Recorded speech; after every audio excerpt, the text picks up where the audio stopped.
প্রতারক কখনো তার মনের শান্তি খুঁজে পায় না যুবক ভাই, কখনো পায় না। আপনি দেখেন, যেই মেয়েটা, যেই ছেলেটা একটা মেয়ের জীবন নিয়ে খেলেছে, বিয়ের পরেও খেলেছে, বিয়ের আগেও খেলেছে, আপনি বলুন তো এই প্রতারক ছেলে যেখানেই যাক, ও কি ওর মনের সুখটা কোথাও খুঁজে? যে বিশ্বাসঘাতক হয়, যার সঙ্গে সে বিশ্বাসঘাতকতা করেছে, সে আর কখনো ওই ব্যক্তির চোখের দিকে চোখ রেখে কথা বলতে পারে না, মাথা উঁচু করে দাঁড়াতে পারে না, সে তার অধিকারটা আর প্রকাশ করতে পারে না, কারণ সে জানে আর একবার যদি বিশ্বাস ভেঙে যায়, এই বিশ্বাস কিন্তু কখনো আর ফিরে আসে না যুবক ভাইরা, ঠিক কিনা বলেন?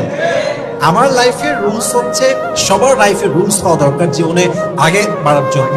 একবার যদি আমার বিশ্বাস কেউ ভেঙে দেয়, প্রতারকরা, বিশ্বাসঘাতকরা মাঝে মাঝে একটা কথা প্রায় বলে, আচ্ছা চলো নতুন করে আবার শুরু করি, করেছি তো কি হয়েছে, আমাকে তুমি মাফ করে দাও, দেখো আমি তোমাকে খাওয়াচ্ছি, পড়াচ্ছি, তোমার জন্য কাপড় ধুচ্ছি, যত্ন করছি।